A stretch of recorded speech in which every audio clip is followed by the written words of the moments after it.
কথা দিয়েছিলাম যে পোকো M2 Pro আনবক্সিং এর ভিডিও আজকে নিয়ে চলে আসবো। আজকে কিন্তু ফাইনালি নিয়ে চলে এলাম পোকো M2 Pro আনবক্সিং এর ভিডিও। আজকের ভিডিও তোমরা পোকো M2 Pro আনবক্সিং এর ভিডিও কিন্তু দেখতে পেয়ে যাবে। এর সাথে সাথে তোমাদের একটা ছোট্ট ইনফরমেশন দিচ্ছি যে তোমরা যারা ওয়েট করে বসে আছো একটা 5G ফোন কিনবে, তোমরা কিন্তু একটা ছোট্ট ভুল করছো। কেননা 5G ফোন কিন্তু এই মাসের লাস্টের দিকেই কিন্তু 5G ফোন চলে আসবে, কিন্তু 5G কিন্তু আসবে না। 5G কিন্তু আস্তে আস্তে কিন্তু মিডল 2020 হয়ে যাবে, এবং যখন প্রথমে 5G আসবে তখনও কিন্তু 5Gর প্রাইস কিন্তু 4Gর তুলনায় অনেকটাই বেশি হবে। তোমরা একটা বেনিফিট পাবে, সেটা হচ্ছে 5G তে কিন্তু তোমরা নেটওয়ার্ক স্ট্রেংথটা অনেক ভালো পাবে এবং স্পিড বেশি পাবে। শুধু স্পিডের জন্য একটা 4G ফোন যেটার মধ্যে ভালো পারফরমেন্স আছে এবং কম দাম, সেটা না কিনে একটা 5Gর ফোন অনেক অংশে যেটার দাম বেশি সেটার দিকে কিন্তু যাওয়া কিন্তু একটু বোকামি হয়ে যাবে। 5G আসতে দাও, 5Gর কিন্তু অনেক ডিভাইস কিন্তু একের পর এক লঞ্চ হবে, অনেক প্ল্যান আসবে, তারপরে বুঝে শুনে 5G ফোন কিন্তু কিনো। এই মুহূর্তে কিন্তু একটা 4G ফোন কিন্তু বেস্ট চয়েস হবে, যার মধ্যে ভালো পারফরমেন্স আছে। পোকো M2 Pro কিন্তু এদের মধ্যেই অন্যতম সেরা ফোন। এই বাজেট রেঞ্জের মধ্যে মোটামুটি 15,000 টাকার মধ্যে কিন্তু বেস্ট একটা 4G ফোন। এর জন্য কিন্তু পোকো M2 Pro আনবক্সিং তোমাদের সামনে নিয়ে চলে এসেছি। আনবক্সিং এর ভিডিওটা কিন্তু সম্পূর্ণ শেষ পর্যন্ত দেখো। যারা নতুন আছো তারা অবশ্যই সাবস্ক্রাইব করো, যারা পুরনো আছো তারা কিন্তু অবশ্যই নোটিফিকেশন বেলটা কিন্তু প্রেস করতে ভুলবে না। সবাইকে বলছি, নোটিফিকেশন যদি বেল প্রেস করে অল করে দাও তাহলে কিন্তু পরবর্তী সময় প্রত্যেকটা ভিডিওর কিন্তু নোটিফিকেশন তোমাদের ফোনের মধ্যে তোমরা পেয়ে যাবে। চলে যাই আনবক্সিং ভিডিওতে। বন্ধুরা, এটা হচ্ছে পোকো M2 Pro বক্স। দুটো কালার এখানে ইউজ করা হয়েছে, একটা হচ্ছে ইয়েলো, একটা হচ্ছে ডার্ক গ্রে। রাইট সাইডে দেখো লেখা রয়েছে made in India phone, left সাইডে লেখা রয়েছে হ্যাশট্যাগ দিয়ে নাম্বার 1 কোয়ালিটি স্মার্টফোন। তাহলে নাম্বার 2 নাম্বার 3 কোন কোম্পানিগুলো? প্রত্যেকটা কোম্পানি কিন্তু এখানে নাম্বার 1 নিজেদের বলছে। পেছনে দেখো স্পেসিফিকেশন লিখে দিয়েছে, স্ন্যাপড্রাগনের 720G রয়েছে সিপিইউ হিসাবে, এবং 33 ওয়াটের ফাস্ট চার্জিং কিন্তু ইন বক্স রয়েছে। ফুল HD প্লাস স্ক্রিন রয়েছে, এছাড়াও 48 মেগাপিক্সেলের কোয়াড ক্যামেরা সেট আপ রয়েছে। এছাড়াও দেখো নিচে কিন্তু দামটা লিখে দেওয়া হয়েছে 16,999 টাকা। একদমই নয়, 16,999 এর অনেক কমে কিন্তু তোমরা 4GB মডেলটা পেয়ে যাবে। এখানে আমি অফারে 11,000 টাকায় কিনেছি। মেড ইন ইন্ডিয়া ফোন কিন্তু লিখে দেওয়া হয়েছে। এছাড়া বক্সের মধ্যে কী কী কম্পোনেন্ট আছে প্রত্যেকটাই কিন্তু ইন শর্টে লিখে দেওয়া হয়েছে। সার ভ্যালু কিন্তু 0.91 কিন্তু ওয়াট হেডের ক্ষেত্রে, যেটা ইন্ডিয়ান স্ট্যান্ডার্ড 1.6 ওয়াটের ক্ষেত্রে কিন্তু অনেকটাই কম। ফোনের পেছনে কিন্তু প্রত্যেকটা স্পেসিফিকেশনে প্রায় লিখে দেওয়া হয়েছে। ন্যাভিগেট সাপোর্ট কিন্তু এখানে রয়েছে। ইস্টোর ন্যাভিগেট সাপোর্ট কিন্তু 720Gতে কিন্তু সাপোর্ট করে। এছাড়াও কর্নিং গরিলা গ্লাস 5-এর প্রোটেকশন কিন্তু ফ্রন্ট ব্যাক দুটো ক্ষেত্রেই কিন্তু দেওয়া হয়েছে। এছাড়াও কিন্তু ডুয়েল 4Gর কিন্তু সাপোর্ট আছে। 48 মেগাপিক্সেলের মেন ক্যামেরার পাশাপাশি কিন্তু 8 মেগাপিক্সেলের ওয়াইড অ্যাঙ্গেল ক্যামেরা, 5 মেগাপিক্সেলের ম্যাক্রো ক্যামেরা, 2 মেগাপিক্সেলের ডেপথ ক্যামেরা কিন্তু এই ফোনের মধ্যে দেওয়া হয়েছে। এছাড়াও 33 ওয়াটের কিন্তু ফাস্ট চার্জিংয়ের সাপোর্ট কিন্তু এই ফোনের মধ্যে রয়েছে। আমি প্রথমেই বলে দিচ্ছি, আমি কিন্তু ফোনটা ওপেন করে একদিন ইউজ করেছিলাম, কেননা এটা সেলের যেহেতু ফোন, ওই জন্য ফোনের বক্সের মধ্যে কিন্তু অনেক প্রবলেম আসতে পারে। কেননা সেলের সময় আমি ফোনটাকে কিনেছি, ওর জন্য একটু দেখে নিয়েছি, তারপরে কিন্তু আমাদের আনবক্সিংটা দিচ্ছি। প্রথমেই দেখো ফোন কিন্তু প্যাকেজিং কিন্তু দুর্দান্তভাবে এসছে। এছাড়াও এই কভারের মধ্যে কিন্তু তোমরা সিম ইজেক্টারের যে পিনটা সেটা পেয়ে যাচ্ছ, এছাড়াও কিন্তু খাপ পেয়ে যাচ্ছ। একটা কভার যেটা পাচ্ছ সেটা কিন্তু মোটামুটি ভালোই কভার, এবং এটা কিন্তু ট্রান্সপারেন্ট কভার না, একটু ব্ল্যাকিশ টাইপের কভার।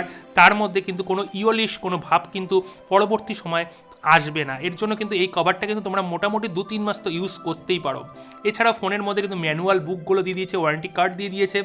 এছাড়াও মেন বক্সে যদি আমরা চলে যাই, মেন বক্সে কিন্তু আমরা দেখতে পাচ্ছি মেন ইউনিট যে ফোনটা, এই ফোনটাও কিন্তু ঠিকঠাক প্যাকেজিংয়েই এসছে, কোনো অসুবিধা নেই। বক্স যে চার্জারটা দেওয়া রয়েছে এটা কিন্তু 33 ওয়াটের চার্জার, এবং প্রথমেই বলে দিই রেডমি নোট 9 প্রো যেটা কিনা একই ফোন, এই ফোনের মধ্যে কিন্তু 22 ওয়াটের কিন্তু ফাস্ট চার্জিংয়ের সাপোর্ট দিয়েছিল। এখানে কিন্তু পোকো কোম্পানি সেই ভুলটা করেনি, এখানে কিন্তু 33 ওয়াটের চার্জার ইন বক্স কিন্তু তোমাদের দিয়ে দিয়েছে। কিন্তু মনটা একটু খারাপ হলো, এখানে কিন্তু মেড ইন চায়না লেখা রয়েছে। এখানে যদি মেড ইন ইন্ডিয়া লেখা থাকতো তাহলে কিন্তু মনটা আরও ভালো হয়ে যেত।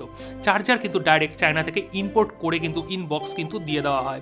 এখানে কিন্তু চার্জার কিন্তু টাইপ সির সাপোর্ট রয়েছে। এছাড়াও যদি আমরা মেন কেবিলটা দেখি, মেন কেবিলটা কিন্তু খুব সুন্দর কোয়ালিটির দিয়েছে। এখানে কিন্তু OnePlus-কে একটু কপি করেছে, কেননা ভেতরে কিন্তু অরেঞ্জ টাইপের কিন্তু একটা শেড কিন্তু দিয়ে দিয়েছে। এটা কিন্তু OnePlus-ই প্রথম এনেছিল। তোমরা যারা ফোন ইউজ করো তারা কিন্তু সবাই জানো। চার্জারের দিক থেকে কোনো কথা হবে না, দারুণ চার্জার কিন্তু ইনবক্স কিন্তু এই প্রাইসের মধ্যে পোকো কোম্পানি দিয়ে দিচ্ছে। ফোনটা খোলার সাথে সাথে কিন্তু প্রথম ইমপ্রেশনে আমার দারুণ লাগলো, ওয়াও।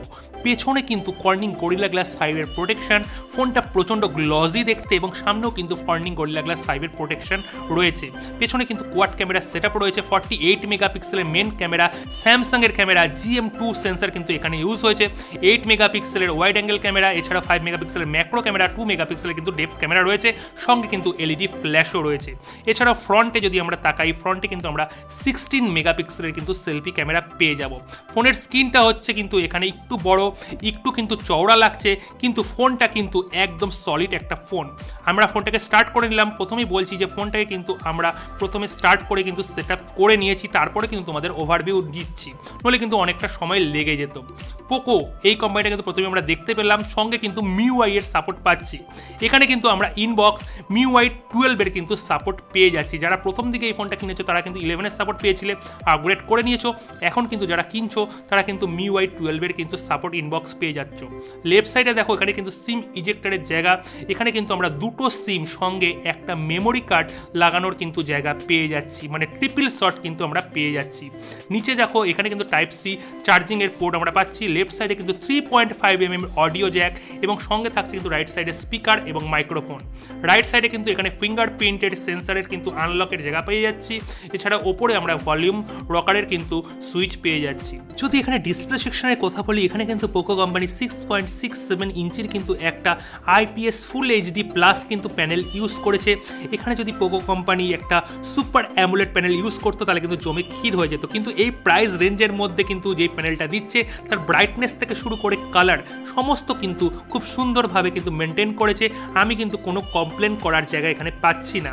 যদি এখানে ক্যামেরার কথা বলি, এখানে যে ক্যামেরা অ্যাপ্লিকেশনটা ইউজ করছে এটা কিন্তু মি কোম্পানির ডিফল্ট ক্যামেরা অ্যাপ্লিকেশন কিন্তু এখানে পোকো কোম্পানি ইউজ করছে, এবং ক্যামেরা অ্যাপ্লিকেশনের মধ্যে কিন্তু সমস্ত রকমের ফিচার্স তোমরা পেয়ে যাবে। যদি এখানে ক্যামেরার কথা বলি, এখানে কিন্তু প্রো মোডের সুবিধা আছে। এছাড়াও কিন্তু তোমরা 4K-তে কিন্তু ভিডিও রেকর্ডিং করতে পারবে ব্যাক ক্যামেরায়। ফ্রন্ট ক্যামেরায় কিন্তু তোমরা ফুল HD-তে ভিডিও রেকর্ডিং করতে পারবে। এছাড়াও তোমরা দেখতে পাচ্ছ এখানে কিন্তু স্লো মোশনের কিন্তু সাপোর্ট রয়েছে, সুপার স্লো মোশনে কিন্তু তোমরা ভিডিও রেকর্ডিং করতে পারবে। 960 FPS-এ কিন্তু তোমরা ভিডিও রেকর্ডিং করতে পারবে। এছাড়াও এখানে প্রো মোডের সাহায্যে কিন্তু তোমরা প্রফেশনাল ফটো কিন্তু তুলতে পারবে। বিউটি মোড থেকে শুরু করে সমস্ত কিন্তু সাপোর্ট কিন্তু এর মধ্যে রয়েছে। এছাড়াও র ফটোগ্রাফির কিন্তু সাপোর্ট রয়েছে, যেটা কিন্তু অন্য কোনো ফোনে দেখতে পাওয়া যায় না সাধারণত এই প্রাইস রেঞ্জের মধ্যে। র ফুটেজও তোমরা নিতে পারবে। যারা ক্যামেরা লাভার তারা কিন্তু প্রত্যেকেই জানো যে র ফুটেজের কিন্তু স্বাদ আলাদা। তো বন্ধুরা, এখানে কিন্তু র ফুটেজেরও কিন্তু সাপোর্ট পেয়ে যাচ্ছে। এছাড়াও ISO থেকে শুরু করে প্রো মোডে কিন্তু সমস্ত রকমের চেঞ্জ করতে পারছো। আলাদা করে তোমরা কিন্তু একটা ফুল ক্যামেরা রিভিউ থেকে শুরু করে পারফরমেন্স, ব্যাটারি এবং জি ক্যামেরা একটা ফুল ভিডিও কিন্তু তোমরা এই চ্যানেলে পেয়ে যাবে। ফোনের অ্যাবাউট সেকশনে দেখো, এখানে কিন্তু তোমরা দেখতে পাচ্ছ যে 47 জিবির কিন্তু তোমরা একটা ফ্রি স্টোরেজ পেয়ে যাবে আউট অফ 64 জিবির মধ্যে। আমি অনেকটা ইউজ করেছি বলে এখানে ওই রকম শো করছে। এছাড়া ফোনের মধ্যে কিন্তু তোমরা 5000 mAh এর ব্যাটারি পাচ্ছ, যে ব্যাটারিটা কিন্তু তোমরা 1 ঘন্টা 10 মিনিটের মধ্যে ফুল চার্জ করে ফেলছো 33 ওয়াট ফাস্ট চার্জিংয়ের মাধ্যমে। ফোনের কিন্তু মধ্যে সমস্ত রকমের সুবিধা রয়েছে এবং প্রসেসর সেকশন কিন্তু দুর্দান্ত। এখানে 720G প্রসেসর তোমরা পাচ্ছ। এছাড়াও দেখতে পাচ্ছ MIUI 12 কিন্তু ইনবক্স তোমরা পেয়ে যাচ্ছ। আমি কিন্তু একবারও আপডেট করিনি। সফটওয়্যার সেকশনের কথা বলি, MIUI মানেই কিন্তু সামান্য বাগ থাকবে, কিন্তু আপডেটের জন্য অপেক্ষা করো। আপডেটে কিন্তু তোমরা বাগ ফিক্সিং পেয়ে যাবে। এবং সবচেয়ে আনন্দের খবর হচ্ছে অ্যান্ড্রয়েড 11 এর সাপোর্ট কিন্তু খুব তাড়াতাড়ি এই ফোনের মধ্যে তোমরা পেয়ে যাবে। পরবর্তী ভিডিওর জন্য অপেক্ষা করো। পরবর্তী ভিডিওতে কিন্তু পোকো M2 Pro নিয়ে অনেক ভিডিও আসতে চলেছে। তার জন্য এখনই সাবস্ক্রাইব করে বেল নোটিফিকেশন আইকনটাকে প্রেস করে অল করে রাখতে হবে।